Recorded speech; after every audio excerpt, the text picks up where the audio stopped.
Hello, everybody. Welcome to Witches Movie Coven. I am not Patty Negri, um, because Patty Negri has gone to the land of Xanadu thanks Oh. to modern technologies on her computer. She was here for about a minute and she started to say something to Ms. Courtney Buckley, and something amusing happened. Her computer decided that she was not going to be here for now, and then she hit some sort of Back to the Future time machine. I don't know, but that's what I hear. So she may be joining us later. I hope that she is. But in the meantime, as I said, I'm not Petty Negri. I am actually Richard Lale. I am one of your hosts. And now we'll go over here to Ms. Courtney Buckley. Courtney. That's me. I'm Courtney Buckley. I am Ghostbait on Scared and Alone. I missed you guys last week. I was in New York visiting one of my very best friends and seeing my very first Broadway show, which was so much fun. I think you got lucky by not being here last week, Courtney. I think I should have scheduled it for this week, but we can talk about that.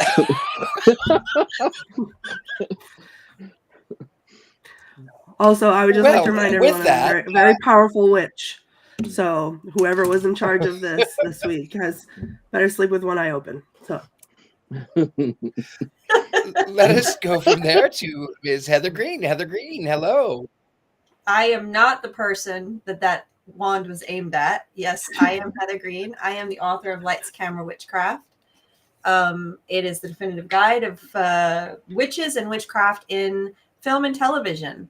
And I am also an editor at Llewellyn Worldwide and a journalist. I cover the occult, and I'm one of the co-hosts of this lovely coven meeting.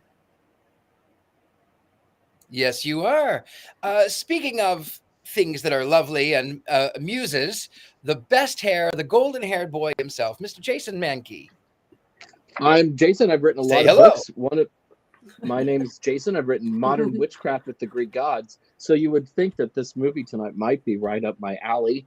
When I'm not writing books for Llewellyn, I can be found watching lots of sports and currently playing Spider-Man 2 on my PS5, which is really exciting. Sorry, I'm just very excited about this game that I'm playing. It's really silly. But, what are you going to do? I mean, you get to be Spider-Man and save the world. Amazing. Amazing. That is exciting. I don't know anything about a PS5. I don't know PS1, 2, or 3. We are dropping like flies tonight. We are. It is. The universe is trying to tell us something. The magic of Xanadu is not coming through. There was no magic of Xanadu. So it was all a lie. Well, on that topic, Miss Patty Negri is rebooting. She's not here yet, but the second that Miss Patty comes in, we will welcome her with applause, I'm sure. So tonight we're going to be talking about the 1980 film Xanadu. Normally, of course, it would be tossed to me, and I would give an unbiased synopsis for those of you who it. Saying that my connection keeps going, and I think, of course, it is the magic of Xanadu. Maybe the muses don't want me to be so aptly amused. Oh, here we go. Miss Patty Negri is back. Welcome back.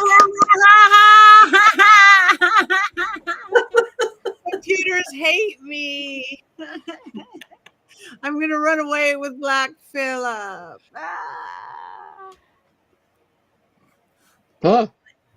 There's Xanadu. I was just jump scared. Yeah, no, exactly. So we've all introduced ourselves. It is just now for you to reintroduce yourself. Hi, everybody. I'm Patty. I'm the one who have a haunted computer and a haunted phone and a haunted printer and a haunted everything else. But I'm here with the most beautiful coven on the history of the world. And that's all I have to say for right now. Did you guys did we just introduce ourselves? Did we talk about the movie? Introduced ourselves. I just said that we were going to watch Xanadu, but now I throw the reins back over to you. We're going to watch Xanadu. Patty Negri. Okay, we're going to talk about Xanadu. Xanadu. I hope you guys watched it. I did for the very first time. Now, if anybody didn't watch it, though, Richard Lale, do you have an unbiased synopsis of this film? If that's what we're going to call it, yes. Yes, I do.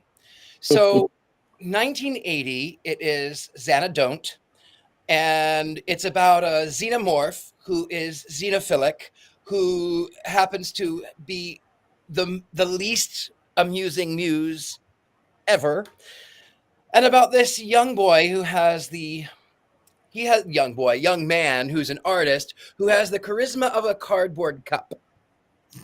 Nonetheless, he has this dream of creating this club that obviously is going to last forever as a work of art because roller discos are going to be around forever. Yes. And then he has this chance encounter with Olivia Newton-John's character, who is somehow sent from heaven above to. It's also, by the way, this is the sequel to the.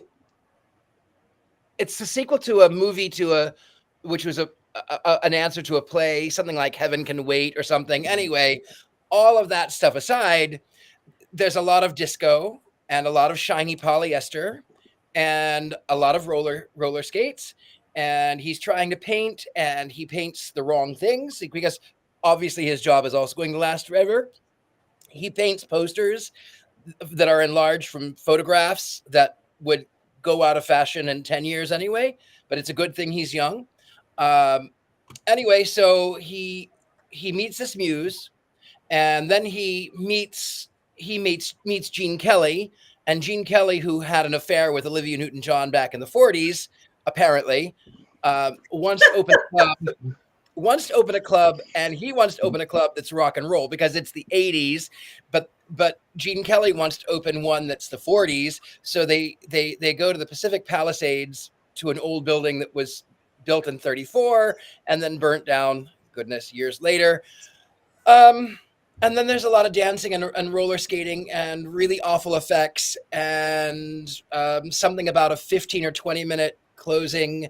And then at the end, the muse goes back to heaven, and he then meets a server girl who looks like the muse, and he just wants to talk to her. The end.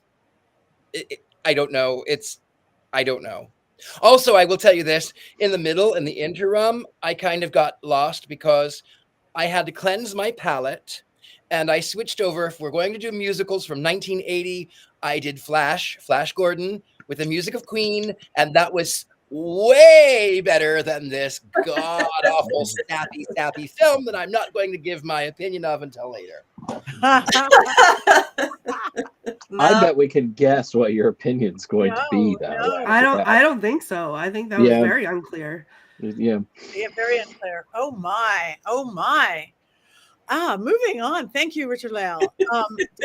Now you guys all know what the film is, just in case you didn't see it. Would this one be in your book, Miss Heather? By any chance? Absolutely not. It is not a witch film at all. Not a witch to be found. So no, it's not. But I do have some things to talk about. So obviously we're talking Xanadu 1980. It was written for this movie, but based on a movie hang on a second. The name of it, Down to Earth. It was based on a movie, Rita Hayworth movie musical 1947, but it's not a remake of that. Clearly not. This movie, I'm going to give you top 5 things to know about this movie. So I'm going to give those to you, and then I'm going to fill in the blanks because there's a few things you got to know. So my top 5 things to think about when you are watching this movie or thinking about this movie is first, it's a movie musical, and that's important at this time of the in the 1970s. We're going to talk about star power. There's a couple stars we need to talk about. We have the music, of course. You can't have a musical without music. That's a really important part. And we're also going to talk about that lovely little animation section because there's some notes I have about that. And also a witch connection. Ooh, it may not be a witch movie, but there is a witch connection, and I'm going to point that one out. So just to go through this real quick, to give you these little notes, to make it maybe a little bit more fun when you watch it the next 5 times, because I know you guys are all going to watch it more. First of all, it is a movie musical, as I said, and the movie musicals were really popular at this time. It's 1970s. They started to gain popularity in the early 1970s. You think Cabaret, 1972, and Fiddler on the Roof, 1971. Of course, those won awards. And then it kept going from there. Willy Wonka, Jesus Christ Superstar, Rocky Horror was 1975, Saturday Night Fever, 1977. Scorsese did New York, New York, 1977. Of course, The Wiz, we talked about that. And Grease, which, of course, is what leads us into this being a musical, because this, of course, is an attempt to reenact the fame that Olivia Newton-John got from Grease. It's really a rehash, or trying to ride the coattails of the success of Grease, which we can talk about whether it was successful in that or not later. Crap. So that leads me into the star power. Point number 2, you have Olivia Newton-John. And this is a star vehicle for her. And you really know that if you haven't figured it out by halfway through the movie. The last 20 minutes, as Richard Lale pointed out, is a scene which is like Olivia Newton-John over Olivia Newton-John, again, Olivia Newton-John and Olivia Newton-John over and over in the various costumes. This is an Olivia Newton-John star vehicle, is what this is. And again, riding the coattails is her success, and also the success of musicals. The other person to talk about, of course, is the lovely, lovely Gene Kelly. My mind is, it's late here, guys. I'm tired. Is the great Gene Kelly, who is one of my all-time favorites. He is also a icon of movie musicals from the 1940s. Some of my favorite classics, most well-known, Singing in the Rain. You have American in Paris. You have, Anchors Away, On the Town. I mean, you can go on and on. This man is a fantastic dancer and singer, and he was an icon of the 1940s and 50s movie musicals. I recommend seeing him in his prime, because Brigadoon, oh my goodness, I love him in Brigadoon. Anyway, so you have him as well, and this was his last screen performance. He was in a couple TV shows, and then he passed in the 90s. So he's an icon. He's a nice person to point out in this movie. And then we move to music. This is what the movie has survived for, is its music. So you have Electric Light Orchestra was involved with the actual music. Yellow, very popular at the time. You have the Tubes actually in the performance. They're in the ones in the orange jumpsuits. And the song Magic won a Grammy. So you do have, and this is what's kind of the movie has gotten a following, probably because of the music. I can't think of any other reason it would. So this is a Grammy. Okay, it's a Grammy, not an Oscar-winning. No, it won the song won a Grammy. Okay, that's Magic. The song Magic, which is a good song. Okay, that. Yeah, I got my awards mixed up for a minute, because no Oscar. No, this actually has one. This did win an award. It won the very first Razzie Award. Raspberry, yeah. Because it's awful. But Gene Kelly, he didn't do any more major motion pictures, but he did do a lot of television shows after. And one of my favorites of Gene Kelly was Ghost Story 1981, which we've talked about before, but that's all we'll say about that topic. Yep. And he didn't do any more motion pictures, but this was his last motion picture. But he did a lot of little things, TV things and series and stuff like that. Yeah. So that was music. And then I wanted to talk about the animation a little bit and tell you a little bit connection on the animation, which that's her favorite part, I can tell. Was, you may have noticed, I don't know if you guys noticed, notice that it kind of looked like a little like a Disney animation. It very much felt like that. Well, it was done by Don Bluth, which surprised me, but it looks like Don Bluth's work. Don Bluth left Disney in 1980. He had been with them for decades. He was trained there. He was a Disney animator. I don't mean to interrupt, but it's a secret. It's a secret of NIM. Maybe we shouldn't tell them. Yeah. And Secret of NIMH was his very first animated film with his own studio in 1982. So that's kind of another little connection that this movie has. It has a lot of kind of people connected to it. And then the last one, the witch connection. So the choreographer is Kenny Ortega. Kenny Ortega did the choreography for Ferris Bueller's, for Dirty. If you see this guy's Dirty Dancing, he did choreography for concerts. Michael Jackson. He was all over the place. Look at this man's his filmography. It's fantastic. Well, he actually started directing at one point. He directed Descendants. He directed High School Musical, a ton of stuff, and he directed Hocus Pocus. There you go. Yay. So that's Don't put me on the screen like I'm impressed. You are I'm not. impressed, I know. No. And so this movie has, the other piece of this movie that's really important is it's not important, but it's just factors. This movie is like, it takes a ton of stuff and puts it all into a big cauldron, right? Throw some roller skates on it and some flashing lights, but it's got all kinds of stuff inside of there. It's got the Xanadu references to Coleridge, to Citizen Kane. It's got connections to movies, musicals of the past. It's got all this referential stuff thrown in there in this grab bag of a movie. So there's lots of stuff to look at, a lot of these things that I've mentioned, and it all got churned up in that cauldron, like I said, put under a disco ball and roller skates, and there you have Xanadu. So Director Robert Greenwald also went on to direct a whole lot of documentary films, mostly which are liberal-leaning films that I particularly enjoy. Though he did win a Golden Raspberry for this particular film. Yeah, his film company is called Brave New Films, and he does political activism now. Mm-hmm. I think he stopped commercial work. I don't think he went on to do much after this, commercial-wise. Okay. Mm. It probably was hard to get hired after this. All right. Yes, actually.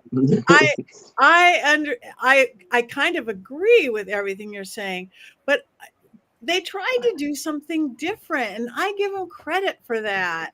I mean, even if it like that was the it's like she didn't have star power, and she's not a very good dancer or skater. I mean, if you look at it, it's like, but I was a former dancer. I love the dancing. I love let's put 40s stuff with 80s stuff, and even if it's badly done, I love that they tried to do it, and it was good dancing, and it was. I mean, give them 10 points just for being weird. I'd never seen it before. I had never weird. It doesn't have to be bad. Okay, I'd never seen it before, and I remember hearing, it was a bad movie or like a bad movie. So I was kind of expecting a bad movie, and I got a bad movie. But I just watched it like I'm watching a weird non sequitur dance show where dancers don't know how to act. But it had Gene Kelly. I love Gene Kelly, and he's like grandpa gets a little moment on stage kind of feeling to me. So I didn't hate it. I want to say something, Lisa. You just said I can make anything sound like it's worth watching. I believe that everything is worth watching, whether it's good or bad. As I've always said, I like to say, if you don't watch the bad stuff, you don't know what's good. So I'm not trying to make this. I have not given my opinion about this. I wasn't trying to make it sound good. I'm just trying to point some things out in case you should find yourself in front of the television watching this movie. These are the things to look for. And you did that very well, Heather. It was very concise, not opinionated, just like Richard Layall. I am trying to reserve my opinion. Just like Richard Layall. But I just had to say something for the film because everything you say is true. It's like the weirdest movie I've ever seen. I mean, it was almost weirder than Killer Christmas Trees to me. Don't bring that into this conversation. Why do we have dark glasses on? Because I can't turn my light off. Okay. All right. I will shut up now. Courtney, the floor is yours. Oh, ahead, Courtney. boy. This movie, I had never seen it until today. And to me, it was the visual representation of a migraine. Like that's what I imagine happens in my head when I'm having a migraine. Was there a plot? I don't know. I watched it. I didn't understand it. It was so difficult to look at. I could not. I took I think a self-defense nap during the song where they sing Xanadu 800 times. And I kept jumping awake like I was frightened because now that Xanadu, like I'm like, oh, it's trauma forever now. I've been traumatized by this movie. But yeah, it was, it was what it was. I don't know. I someone in the comments asked whose choice was this.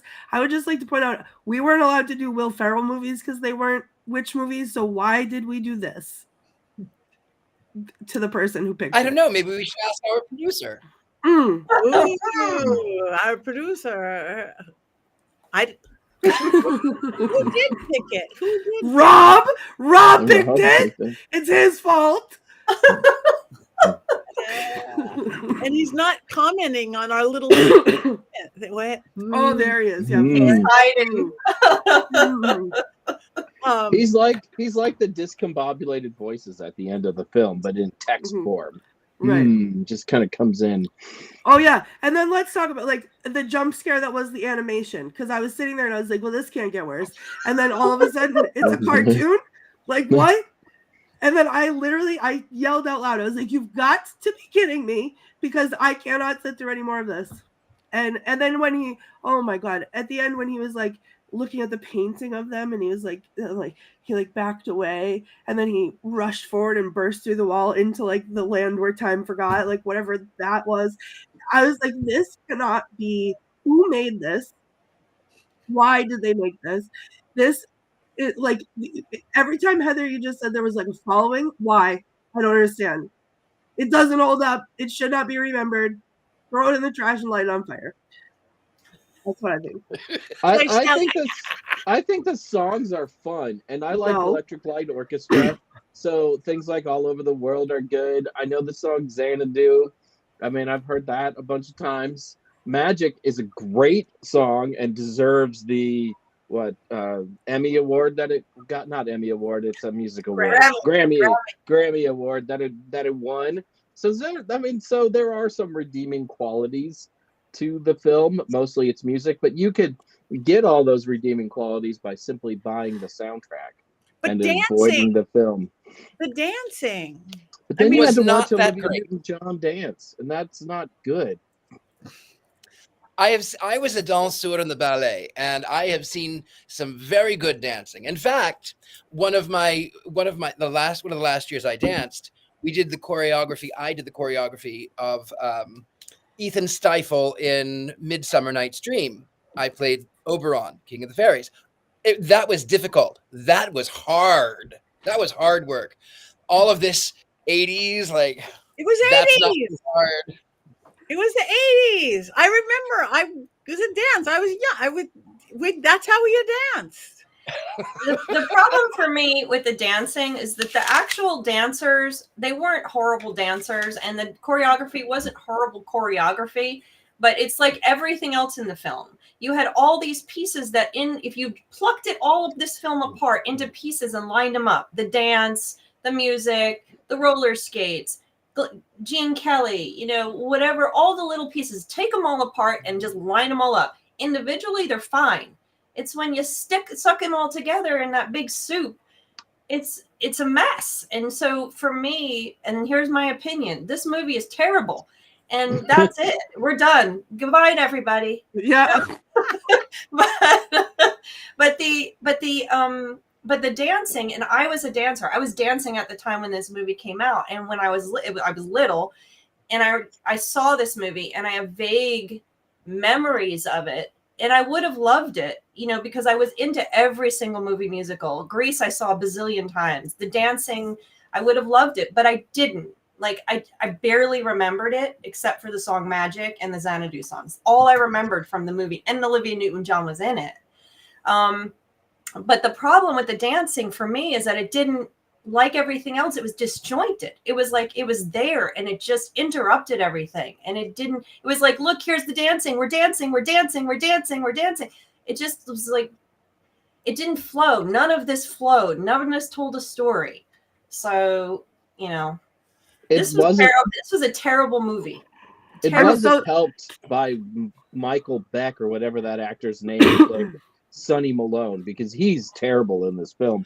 He's a giant charisma suck. I think he only got the job because his hair was perfectly feathered in that late 70s way, right? And he kind of looked like he might have been a Hardy Boy or something from that particular TV show. But every time he shows up, he sucks all the energy out of every scene. He's really bad, really bad. It was supposed to be Mel Gibson. It was supposed to be Mel Gibson. Now, our producer posted that, but I remember I did some research on it too, and it was supposed to be Mel Gibson. And one of the reasons maybe Mel Gibson became something else is because he did not do Xanadu. Did not do the movie where people's careers went to die. Weird. Right? Weird. Can I react to the one I can't read the name, Taya maybe? Yeah, please. About the word Xanadu? I was laughing while you were talking because I read that.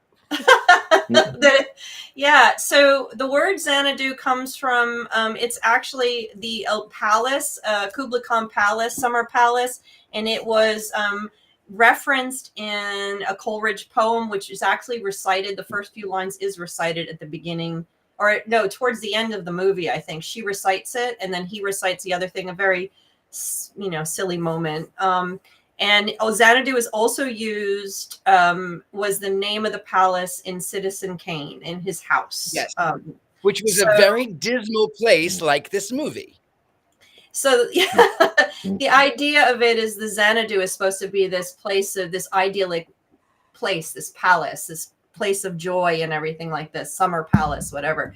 And so that's why they called it that. But, maybe it's more like what you suggested. I don't know. It could be used for that as well, perhaps. Can I just address a comment? We had to scroll back a little bit for this one.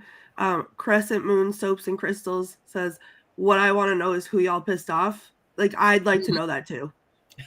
I'd love to know that. Well, we know who chose it, so we know who we pissed off. I would love to know why, though. Like, what exactly did I do so I could not do it again? Because oh, you guys, of all the bad movies we watch, and again, this was a bad one, but this was not the worst. I beg to differ, actually. I think this might, because at least there was like things to hate about the other ones.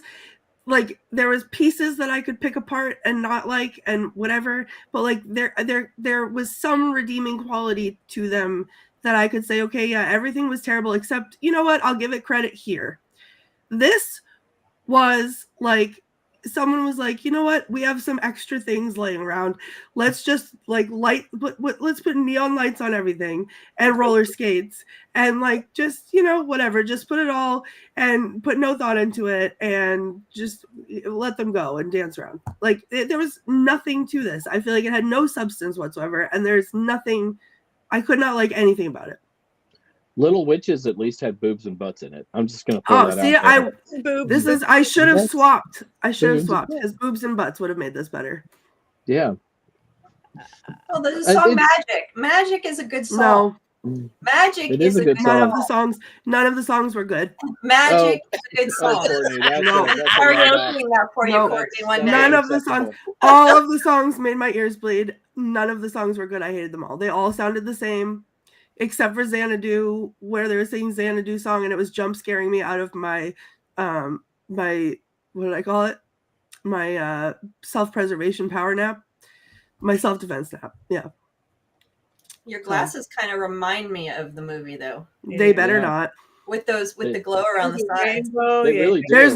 There's no glow. These are Pride glasses from Target. Thank you very much. Let's all be allies. Okay, thanks. Even beyond, speaking of glows, though. Speaking of glow, how did you like that sort of violet neon glow that she had? It was like she had fallen into some sort of nuclear reactor, and it was this weird it was supposed to make her look ethereal, but it just made her look like Swamp Thing. And then it turned yellow, didn't it? Then it was yellow for It a while. It did. And It was right. And then when he went through the wall, I thought I'd entered the Tron movie for a minute with the lights and the lines and stuff. I'm like, oh my goodness, we're gonna get a Tron bike in here any minute now. We could have only been so lucky. Well, Jason, we haven't heard from you much. I feel like I've been contributing. It's just, what do you say? I will say this movie reminds me of, like, it's very much of its period in that it plays into we need a mystical being from heaven to help solve our problems, because this is at the same time as the Oh God movies with with what's his name? Cigar, really old guy. George Burns. George Burns. Right? I mean, this kind of felt like a George Burns movie, but with Gene Kelly as George Burns.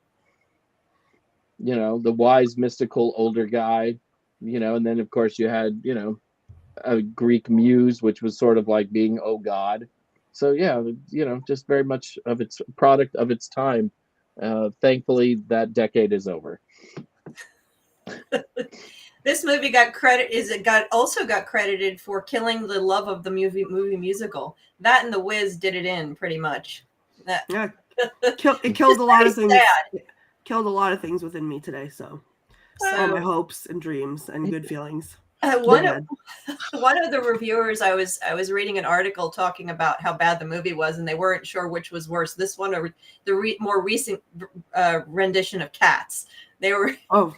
I don't know if you've seen has anyone seen Cats? No. This is better than that. This is better than I would rather watch that monstrosity again than this. Yes, Grease came out before Xanadu. This was an attempt to cash in on the greatness of Olivia Newton-John, and they did not cash in on the greatness of Olivia Newton-John. No.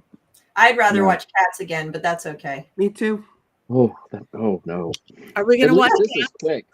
At least this is quick, and the songs are a little bit better. Oh no! Cats musical the music from Cats is fantastic. Heather, yes. Forget it. I could at least close my eyes. I'll sing them all right now. That movie. Memories. Please. Okay. Yeah. No. At least those are good. No, I can't. Yeah. Meanwhile, the same year, Flash came out, and that was so much of a better film. Queen sang the soundtrack, and then of course you have Leather Daddies and Wings, and you have Ming the Merciless, What's Not to Love, the best villain ever, and you have spaceships, and you have a little bit of the 40s, and you have a little bit. Yes, 100%. I would rather watch Flash 1 million times. I had to cleanse my palate right in the middle of this week's show. It was a weird era where rock groups were doing vaguely science fiction-y movies there often. I mean, Queen and Flash Gordon, I'm with Richard Lale. I think that works, but ELO doing this movie doesn't work as good. And then there was Toto doing the soundtrack for the original Dune movie just a couple of years later. There were a lot of drugs in Hollywood during this period of time. Maybe there was The Last Unicorn too. Who did the music for The Last Unicorn? America did the version. Yes. Maybe this was supposed to be a take drugs movie. That makes sense. Maybe or something. Mushrooms, acid. No. I don't heroin. I honestly, Patty, I think what happened was someone said, how are we going to make money from the success of Grease and Olivia Newton-John? Someone come up with a musical we can put her in. And then they came up with this idea, and then they just started writing it. Oh, we can throw this in. Oh, I have this great idea. Let's do this. Oh, someone's friends with Gene Kelly. Let's get him on the deal. And actually, she said at one point in a review that she said they were writing it on the fly. So and they had a lot of writers. That's never a good thing. Promise for a movie is to have it being written. Just let's throw in some. Let's throw in lights. Let's throw. No one said no, and no one said no to any of it. No one had an ounce of common sense and said no to anything. They said, yes, great idea. Give me another one. Wait a minute. And Courtney, what's worse is they made a Broadway musical out of this. No. And it went for 1 year, 517 performances, and a national tour before closing. And here's what's even worse than that. There is and if you know about Broadway musicals, there is something called junior versions, which are done at high schools. There is a Xanadu Junior, which you can bring to your school. No, or to a school near you. I am not a terrorist. That's domestic terrorism. I will not do it. Why? You know why it's a musical? You know why it is? Because people do love it. They do love it. They love it. They love it.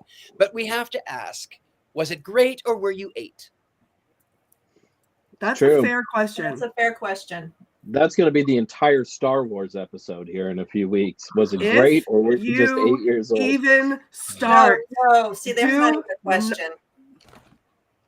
This is a the glasses, Courtney. This Nostalgia's would be a good musical for kids. This would be a good musical for kids, though, because this had to have been G-rated. I mean, there's nothing provocative about this movie. There's nothing racy about this movie. And the love interests even seem scared to touch each other at various parts of the movie. It's really weird how G-rated it really all is. It is, and I think you're being way too harsh. It's a bad movie, but it's a very different, original, even if it's bad. I fall asleep. I would say my head on occasion. Olivia Newton-John had no chemistry with either Gene Kelly or with what's his name who fell off the face of the planet, who played the lead with the good hair. Zero. There was no. I agree wholeheartedly. And he's supposed to be automatically in love with her, but clearly he wasn't. There was no. It was just, oh, okay. Now in this scene, I have to kiss you. Okay, don't make that face again. That was. Please. I just almost passed out. I just almost had another self-defense nap just now. Well, you know, the thing about it being for kids is I don't think it is because it doesn't. Kids need a story that they can hold on to. There really isn't a story in here. So it just, I don't even think it's, I mean, I think if you can extract the music and just make a nice little album out of it with Magic and Xanadu and then let the rest of it. That's done. That's been, you can buy it on LP on what is it? Not 78, 33 RPMs. You can buy it on 33 RPMs. You can buy it on CD. You can buy it on tape. You can buy it on, you can listen to it for free on YouTube. People have done that. You could find. I had a lot of people on my social media praising this movie because they watched it when they were young, and that to me says that when you're a kid, maybe you do like this movie because the plot holes are a lot smaller when you're 8 years old. I think, right? And it just looks kind of fun. They move from one little musical scene to another musical scene. She can turn into a cartoon. You know, maybe as a kid you really like that and it appeals to you. Lightning bolts. Can I just point out that you just said the plot holes were a lot smaller, as if the whole movie wasn't just one giant plot hole? That's it. I'm just bringing it up. That's all. You have a point, Courtney. I'm not going to disagree. Okay. Yeah. All right. Is that everything that's been said about this film? Have we said it all? Did we light it on fire yet? I think we did. But we still. Oh, do we vote before we do? No, we do the Mankey moment before we vote. I've said it. Quotes. Does Courtney have quotes from this movie? The eye roll. Unfortunately, I forced myself to find something because my quote was throw it in the trash. Okay, so there's that whole conversation, and that, like, I tried to write this down, and then I was so distracted because I was like, what are they doing? When she says, listen, if you're gonna dance, you have to wear something And then Sunny says, that looks special. You need some glitz. Glitz? Something sharp looking. You know, something with a bit of pizzazz to it. Hot. And then they go to the glitz factory. Like, please, okay? I'm putting these on myself because this is so embarrassing to talk about. Okay. Haven't you been to a glitz factory? No, I have not. There is a roller rink down the street from me, but Danny says, I used to be in the music business, but now I'm what you might call retired. It's a refined name for bum. I thought that was pretty good. And then when they're asking, Kira, I want you to promise me one thing, anything. On opening night, I get the first dance. And she says, okay. And Sunny says, you're going to dance? And he said, oh, I've been known to twinkle a toe or two.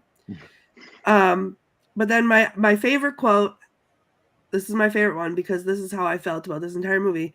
Sunny says, dreams die. And Danny McGuire says, no, not by themselves. We kill them. And that's what this movie is summed up. A dead dream. Let's kill it. Oh, The end.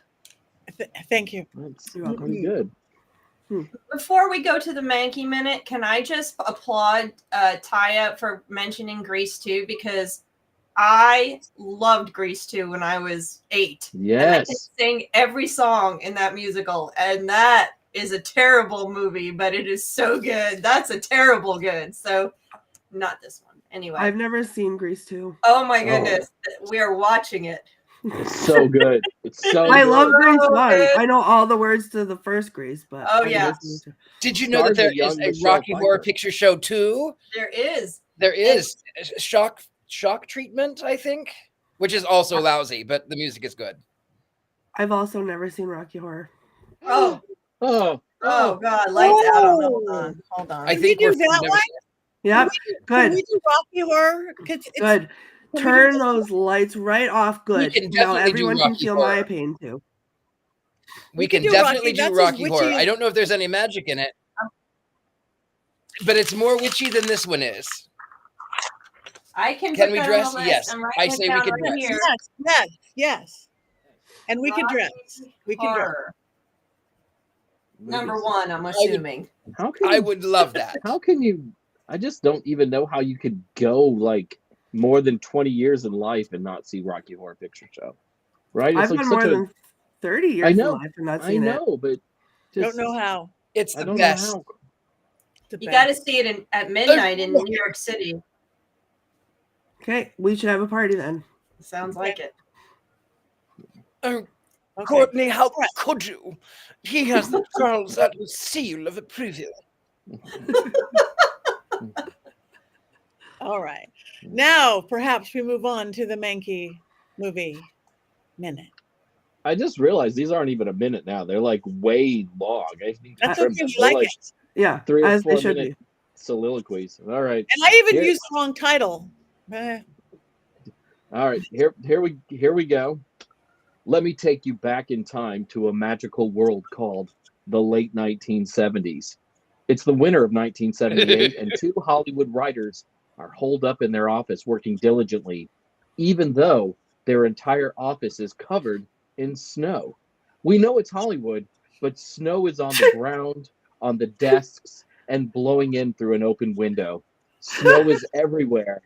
And when one breathes it in, they just can't help but breathe in the snow. The cold and especially the snow gives these young writers strength and enthusiasm. They find themselves inspired by Greek mythology, disco, roller skating, musical films from the 1940s, Star Wars, classic Disney movies, and good old-fashioned love stories.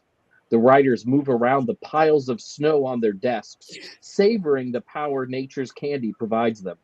One of them exclaims, "Yes, all of this and more. Let's create the greatest movie ever made, our own Xanadu." The freak snowstorm that so inspired our young writers then found its way to the movie's team of directors, producers, costume designers, and choreographers. Fueled by the type of soft powder that usually only exists on the slopes of Lake Tahoe, everyone involved in the movie is focused on new and ever-expanding highs. Legendary performers such as Gene Kelly are signed up to star in what is essentially a movie about roller skating.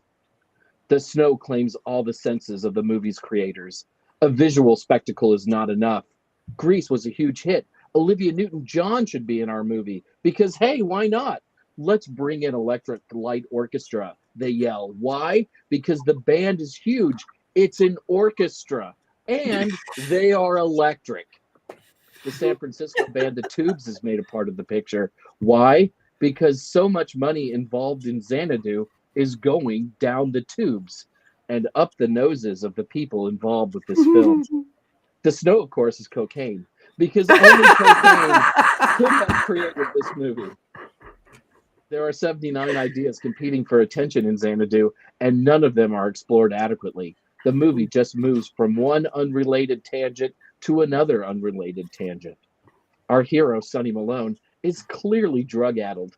He steals a young woman's bicycle and forgets about it after meeting a 70-year-old man who instantly becomes his best friend. And I don't know why, but that line gets me every time I read this. He later leaves a ladder in the middle of a crowded sidewalk after seeing this man again. Drugs will affect your memory, kids. Drugs also ruin Sonny Malone's sense of discernment.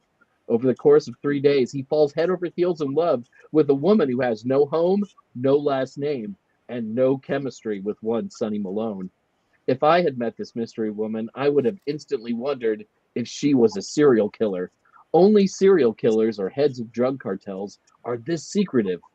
This mystery woman calls herself Kira, but it is really the goddess Terpsichore, the muse of dancing, even though Kira's dancing is tentative and what I would describe as not very good. But perhaps most curiously, the Greek muse of dance has an Australian accent, which would only make sense to someone on cocaine. I mentioned Gene Kelly earlier. He plays jazz lover Danny Maguire, who apparently met the muse of dance in the 1940s when she sang on his records. An opium fiend in the 1940s, Maguire is unable to recognize his muse 30 years later, despite her being physically unchanged and having many pictures of her in his mansion. A mansion he earned entirely through legal means, wink, wink. Sonny Malone's chemistry burns much more strongly with Danny Maguire, and I couldn't help but hope that the two men might run off together to the YMCA. This was shot in 1979, after all. Or perhaps form some sort of throuple with Kira, who doesn't really seem to like either of them, and yet hangs around because they have something perhaps she can't easily get on her own, like cocaine. And then there's the giant ending of the movie. Xanadu is supposed to be a club for either rock and roll or jazz, but in the end, it just feels like a giant roller skating rink for the Studio 54 crowd. As people roll by on their roller skates, snow is kicked up on the floor of the club like the patrons are wearing ice skates. Various groups move on and off the floor of the roller skating rink, singing and dancing what can only be the origin of what we might now call a flash mob. Several years later, the snowstorm finally subsides, and people awaken to the carnage all of that snow left in its wake. The movie career of Olivia Newton-John would never recover. As penance for starring in Xanadu, Gene Kelly never starred in another motion picture. And Michael Beck, who starred as Sonny Malone, well, he went back to his home planet after the movie came out. Cocaine, kids. Don't do it. Yay! That was amazing. Beautiful. Incredible. Thank you. That might be the best one yet. Yeah, that might be the best one yet. All right. Well, it's time. It's going to be a shocker. It's not going to be a shocker. Everybody, and we mean everybody out there, wands up, wands down, wands. Oh, wait, where's my fire? Oh, yes, Patty, light it on fire. Yes. Down, down, down, half down, half down. So, Jason, you're half down too. I'm like right in the middle. This is a terrible movie, don't get me wrong, but I do like the music in the movie, and it does make me laugh because it is so bad. This is a negative times a negative equaling a positive, perhaps. I agree. And But what it did is not good. This is not good at all. Good, but I'm not going down because it was entertaining, and that's what a movie's for. Thank you. I'm wands up for the Fork that. I love the song Magic. Wands down. Wands up for Magic. Wands up for the song Magic. Wands up for the song Magic. Wands down up for everything else. Wands up for the Electric Light Orchestra songs. I like the Tubes, but their performance was weird and it doesn't work. It was not very good. No, that goes down the tubes. Yeah, orange jumpsuits. All right, but they work giving this themselves whole a real Because jail is where they deserve to be after that. Wands up for performance. Jason. Okay. Yay. Wands up for Jason. All right. Let's talk about next week. I'm actually not going to be here for a couple of weeks because I'm going to be in Romania and Paris. So you guys out there, you guys fill in for me, everybody out there. So just stay in the chat room busy. But you guys have these fabulous people and you don't really need me at all. What are we doing next week that I'm not doing? We're doing Love at Stake. 1989. And it sounds like you got Celebration. lucky being away, Patty. Did it? Yes, just reading synopsises for this movie. I'm envious of your trip regardless, but I'm planning a trip maybe to Montana now, just maybe not to be here next week. You know, where can I go? What can I do? Maybe Courtney and I are going to go see a Broadway play together. You know, maybe we'll be busy. I love that. I wish that we could have gone this week instead. All right. So you guys next week, Love at Stake. And thank you, Robert. I wish you could too. Everybody still can. Got to have a passport. Day to take to Romania. Let's go talk to vampires and witches in the forest. Anyway, all right. Does anybody have anything that's coming up that they want to talk about? What they have? Richard Leal. Well, that would be me. Richard Leal is one name, not two. If I were just Richard, I'd be a. Anyway, with that, I'm here in New Orleans. I am the Gentleman Psychic. I'm really easy to find. I am a little bit of everywhere. There are some fakes, but I'll never contact you for a reading. You can contact me, though. If you email me, I probably won't get it because I have 250,000 emails. Send me a text on Instagram. That's the best way. Thank you. And Jason. At the end of May, I am going to North Dakota for the North Dakota Grand Sabbath. So that's exciting. That's a place I've never been before. And I found out today that I'm going to be presenting at LlewelynCon, which is an online conference with all of these different Llewellyn authors. And they chose my presentation, Raymond Buckland, International Man of Mystery, which I sent them as an obvious joke, and yet they picked it. So that's coming up in June. So that'll be fun, and there'll be lots of Austin Powers gags throughout that. Yay, thank you. Courtney. That's me. So I am actually going to be making an appearance in a couple weeks at the Wicked Pissa Spring Parafair. I don't remember what the date is. It's on my, there it is. On Sunday, May 19th, 10 to 4 p.m. at Hart Stuff Hall. So that's one of the places that we visited on Scared and Alone. So if you're in the area, you can come check out the building, support the cause, and come say hi to me. And, we'll have a good time and take a picture together and maybe hex somebody because that's the mood I'm in. So other than that, you can find me on all of the socials at the Feems. Say hi. And yes, I'm in a mood. Thank you. And Heather.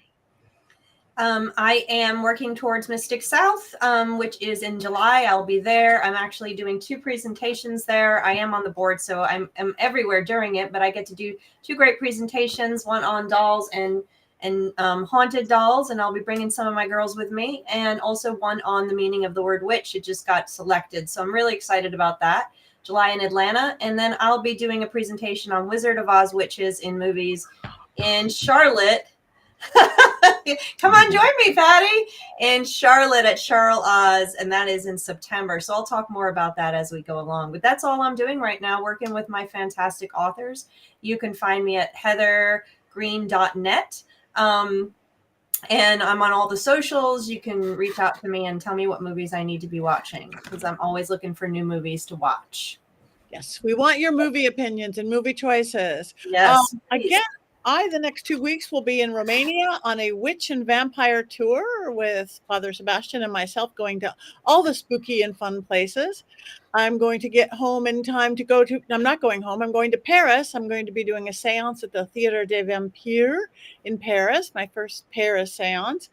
And rush home to do Penhurst Paracon in Pennsylvania, and then rush to Texas to do a bit witchy weekend in Dallas, and then rush home to go into, well, you just leave it at that, Ventura, and on and on and on. Go to pattynegri.com. I am still hacked on Facebook.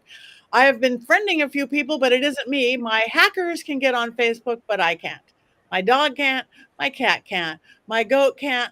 But if you're fake, you can, apparently. But I will not contact you like Richard Leal. I don't. You contact me. I don't contact you. And I'm tired of it. And I'm glad to be going away. Yeah. And we're 5 minutes early. We're way early. We are way early. That's the magic of Xanadu right there. We should just sing the word Xanadu over and over again for 5 full minutes while I take a self-preservation nap. We've never done this before. So Rob says so Flash. So we could do Flash Gordon. I mean, there's as much magic in Flash Gordon as he has a ring that does like magic powers, and we could do I love Flash. I love Flash Gordon. I love it. I can't, even when I shaved my head, I wish I had a picture of it. When I shaved my head, I actually did a cosplay as Ming the Merciless, who is my most favorite villain. I just love him. He's the best villain. I'm putting him on the list. So Flash Gordon is on the list now, and it will pop up for us one week. How's that? I think that is I will be there with bells on, maybe literally. What other movies can I put on the list? I would like to add a movie to the list, please. Okay. I saw a movie recently. It was so good. I had to go back and see it again immediately. I'm going to watch it again because it was so well done. It was called Late Night with the Devil. Yes, it's so good. We have to do that this weekend. It's so good. It's so amazing. It is like analog horror, but like it wasn't particularly scary. It was unnerving, but it was like the way it was done. It was the first time I ever went on a Reddit deep dive in my life because I just needed to hear other people talk about it because I needed to talk about it. So it's finally on streaming.